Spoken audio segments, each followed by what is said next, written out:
So here we are, Rebel Therapy Podcast. I don't even know what episode we're on. 18? I think we might be 19, honestly.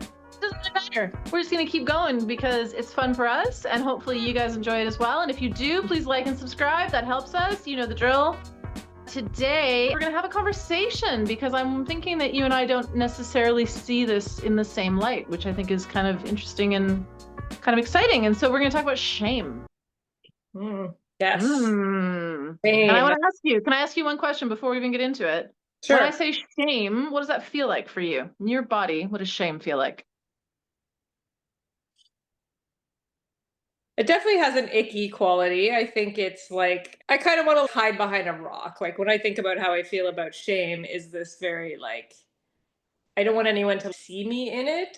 I don't want to be exposed in it. And yeah, it is sort of a feeling of like, there's something wrong with me, or like I must be bad or something. Yeah. So it goes to the core of you, right? About value and worth.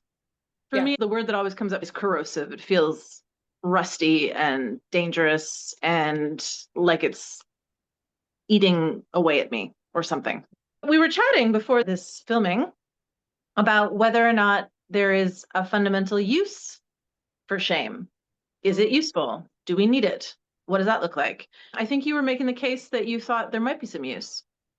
I'm just wondering about it. You felt strongly that it shouldn't exist, basically. Fair enough. But asking the question of why is it perpetuated? Is it something that is just imposed by society and that's something you wouldn't organically feel without that external pressure?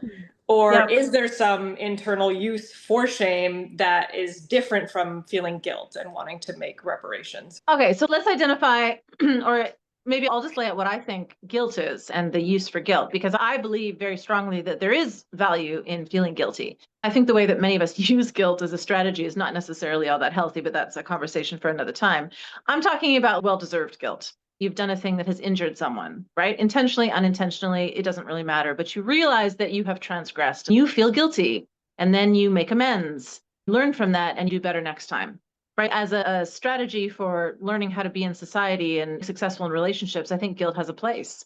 Sometimes we really fuck up with people, and that's good to know, right? And then we learn from that and we move on. So I can see value in that. It doesn't seem punitive at all to me. It seems far more kind of a reinforcement of consequences in that we are choosing things. Like I did a thing, that was my choice to do that thing. And now I realize that it had really bad consequences. So hopefully moving forward, I'll do a different thing, right? If I care about how it impacts somebody else.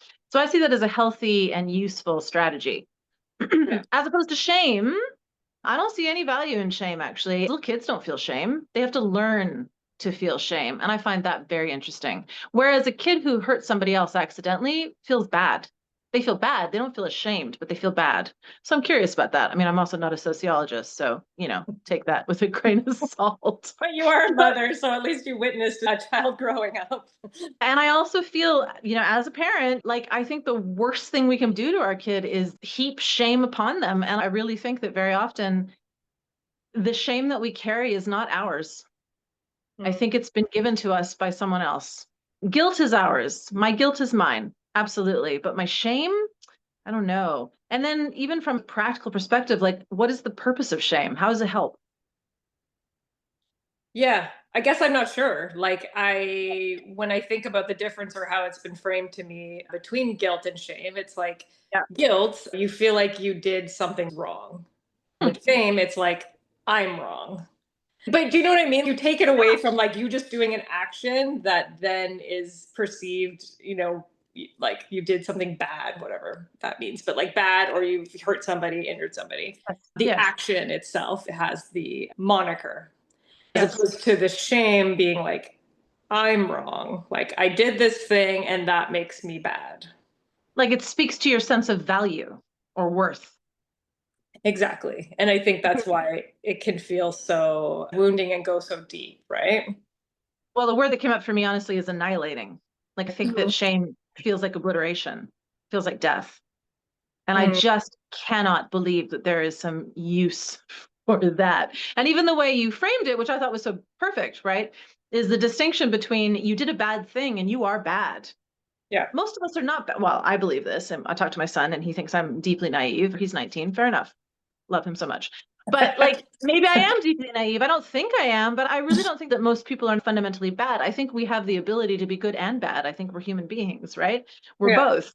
If our objective is to help people be good, and from a societal perspective, it's helpful if people want to be good and do good things and be the best versions of themselves, then telling them they're bad, I just don't see how that's helpful. It just doesn't seem like a good business case. I'm not sure how that helps us get where we're going.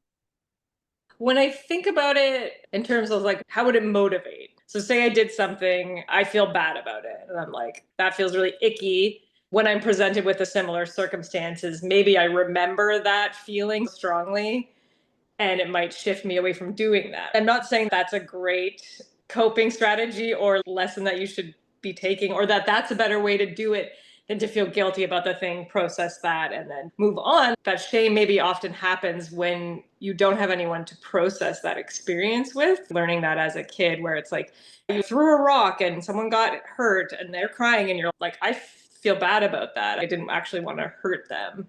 And you don't have anyone to help you through that experience. And it feels kind of, you're just like, I'm just going to hold on to the feeling of it feeling bad to stop me from hurting somebody in the future. So it's like, if I think about it from that perspective of some adaptive strategy I came up with because no one taught me a better way to do it, it feels so gross in my body. It's motivating to not want to do it again.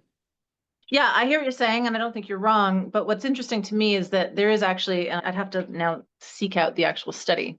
So maybe I'll do that and put it in the show notes. But they actually did some study, scientific study around recidivism in alcoholism. What the study proved, or at least the thesis of the study, was that the greatest indicator of recidivism in people who had chosen to stop drinking was the amount of shame they self-reported to feel. So, in other words, the more ashamed of yourself, the more shame you felt, the more likely you were to keep drinking, even though you decided you didn't want to and you'd made a commitment not to. I look at that, and just from an objective perspective, I don't think it works. So I hear what you're saying, and I don't think you're wrong. Both things can be true. Without support, all of us, when we're young, come up with these elaborate strategies for survival, and they're well intentioned, but we're kids and we don't really know what we're doing. We've talked before that often these strategies, although they kind of work, are deeply inefficient. And I think that shame is at best deeply inefficient. Because if I'm trying to be better, if I feel bad about what I've done, but I also feel like a piece of shit because now I'm feeling ashamed, I'm not sure that that's particularly motivating, as opposed to talk to me in your example that you gave. You talk to a kid and you're like, so you threw that rock and that hurt that person. What were you thinking? Oh, I wasn't thinking because I'm an idiot. I'm a kid. I wasn't paying attention. Okay, that action had a really bad, consequence. How do you feel about that? I feel bad. Okay, as opposed to you're a bad kid. Most people are not bad kids. And I think that if our sense of value and worth, which should ideally be constant and not changing, is reinforced as children, it helps us feel autonomous and have some independence and then make different choices, right? It's a foundational place from which to make hard decisions like taking responsibility for your actions, intentional or otherwise. Does this make sense? I think so. Say a little bit more. So if I do a thing because I'm a feckless kid and then I realize I've hurt someone, if I am fairly confident based on how I'm supported that I'm a good person who did a bad thing, I think it's a lot easier to change my behavior than if I feel like I'm a bad person who did a bad thing, because then you're like, well, fuck it, who cares? I guess. Right? I mean, maybe not so much as a kid, but as you get older, again, I'm not a scientist, so this just feels very sort of anecdotal to me, or sort of like a gut reaction. But if I feel really bad about myself, it's a lot harder to make good choices, as opposed to I am a good person and I did a bad thing. Okay, fine. I'll make amends. I'll change. I'll learn to be different. Yeah? Totally. I hear what you're saying. I guess I have different thoughts because I'm stuck a little bit on the alcoholic example. I don't know why. I guess like I'm curious to whether like chicken and the egg in terms of like shame and self-worth and drinking as a form of struggling You're right. with that. Do you know what I mean? Do they have a higher rate of feeling shame? I have no idea. Oh, I'm not sure. That's a good point. And I'm not sure whether they do or not. I should have said this at the beginning, so I'll say it now. It was a comparison to an abstinence model, right? Like a 12-step model where it's like you fuck up and now you got to start again and you're an asshole and all the rest of it, right? As opposed to a harm reduction model. It's like, listen, it's okay. You tried, you fell down a little bit. That's fine. Start again. You take shame out of it. It's not about being a bad person. You take the shame away, the self-judgment away. And I think the statistic, and I'll have to check it, but from my memory, my imperfect memory, I think the statistic is something like the 12-step model, although can be very effective, is really only effective for about 30% of people, Hmm. right? It doesn't work for most people, like a vast majority of people. Whereas we now know that the harm reduction model works far better for way more people. So those were the parameters. You're right. If you become an alcoholic, you've probably got some reasons. And it's probably not because you feel great about yourself. But within that sample of people struggling with the same issue, there were two approaches. And the one approach that took shame out of the equation was the one that was hands down more effective, which just makes sense to me, right? Like when we do our work as therapists, I'll talk to people all the time and say, I hear what you're saying. I'm not sure the self judgment is helping. Tell me, is it helping? And they will say in almost every case, yeah, well, it's supposed to motivate me to do better. I'm like, cool. How is that going? Is it working? And in most cases, it's not working. I understand the intention behind it and I get it, as opposed to take responsibility, but can you do it with compassion? Yeah. I believe from a personal perspective, as well as through all of my professional work and being a parent, that accountability with compassion is just so much more effective. That's our objective here. I think you're right. I don't disagree with your point overall. We're on the same page in a lot of ways. I get hung up on why is it still around? Why is it perpetuated by society that it's useful for people to feel bad about themselves? It was only about 100 years ago that we thought that criminals were born. There was a criminal personality, right? Like, I just don't think we know. I don't think we know enough about these things. To your point, I think that we can't have this conversation and not tap the idea of intergenerational trauma. Yeah. I mean, even just talking about alcoholism, it's intergenerational in almost every case. But I think shame would count as that, right? So to your point, like if shame is the cudgel that my parents use to keep me in line and try to teach me to be a good person. And I do think in most cases it's well intentioned, just like all these other strategies we've talked about. You don't want to Yeah. be a bad person. So we're going to use this very heavy handed approach to keep you in line. It's the way people approach parenting from a punitive perspective. It's like, I'm going to punish you. I grew up in the 80s and that was very common. I feel very strongly now, both as a parent through experience and also as somebody who works with youth, it doesn't work. It looks like it works on the surface, but Yeah. realistically it's very inefficient. Again, inefficient, as opposed to teaching somebody the impact of their actions, right, reflecting that back to them and teaching them to take personal responsibility for those things and make different choices, right? So these are the consequences. I think about living in society, and I mean it's about consequence, not punishment. But I think Yeah. that's a fairly recent idea.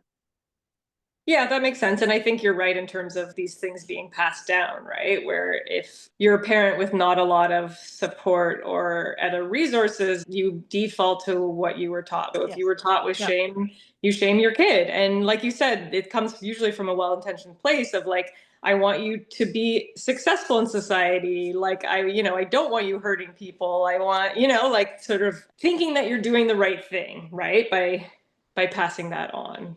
I also think that teaching a kid about personal responsibility and consequences is a lot more complicated and takes a lot more time Yeah. than authoritarian punishment. Yeah. So there's a certain amount of luxury needed to have the bandwidth and the flexibility and the support yourself as a parent to be able to approach parenting from this perspective. I think it's more about objective. And I say this to parents all the time. I'm like, cool, cool. You think it would be great if your teenager would respond to your authoritarian approach. Great. How is that working? And in every case, it's not working. Exactly. So if it doesn't work, let's try something else. Right. So the thing that does work tends to be more labor intensive and time consuming and requires more nuance. But again, what is your objective? What is our objective as a society? To me, our objective should be health and wholeness and cooperation, I think this is the better way to get there. That's my feeling. Yeah. I think you're right in a lot of ways. It's like hitting someone over the head with something. It works. It's blunt and maybe feels like it's faster, but It it is has faster. that Yeah. more corrosive quality to it. Over time, it's actually hurting, not helping. And your whole point was that you were trying to help, right? In theory. Even if you don't care about helping, it's also just in the short term, maybe it works, but it doesn't. If what you want is long-term behavior change, that's not going to do it. Yeah. Fear does not work. Motivation does. Inspiration does, much more so. Supportive compassion, that creates long-term behavior change. Fear only works in the short term until they get away from you. We can talk about the good and bad of it, I guess. I'm not sure if that's so useful necessarily. It's just what works and what doesn't work. Compassion seems to have a much longer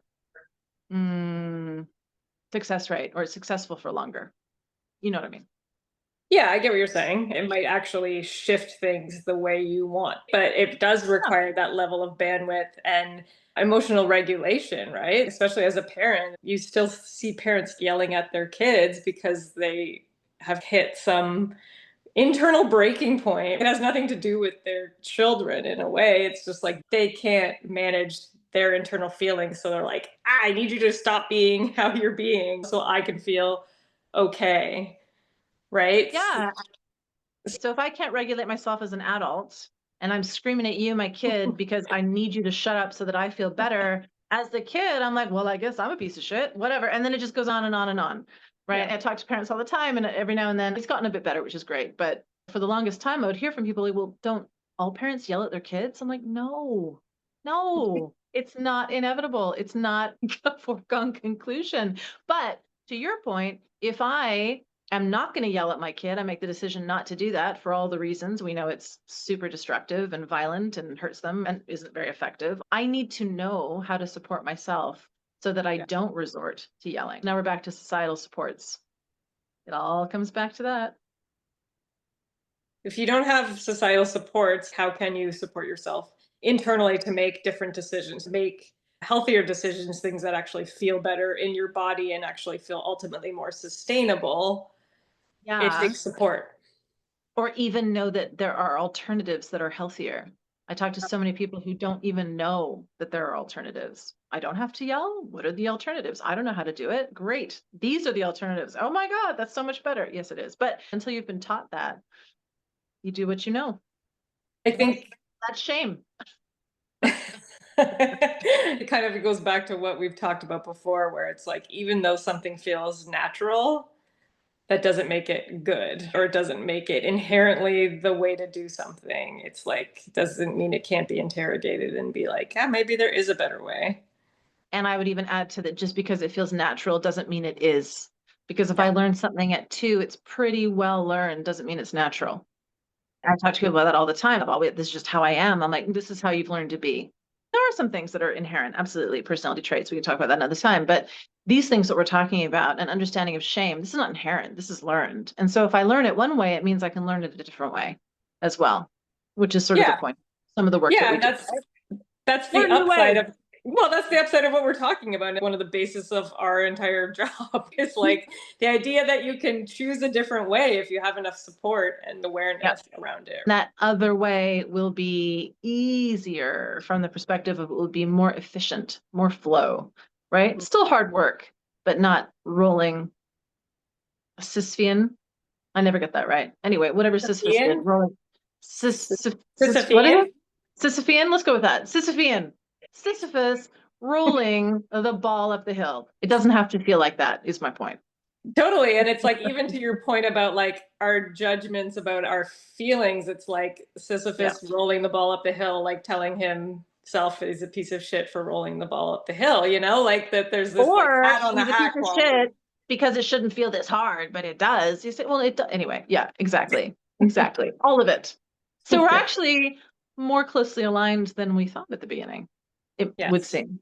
Yeah. All right. So I'm very curious to all of you listening. What do you think? Is there value in shame? How do you feel about it?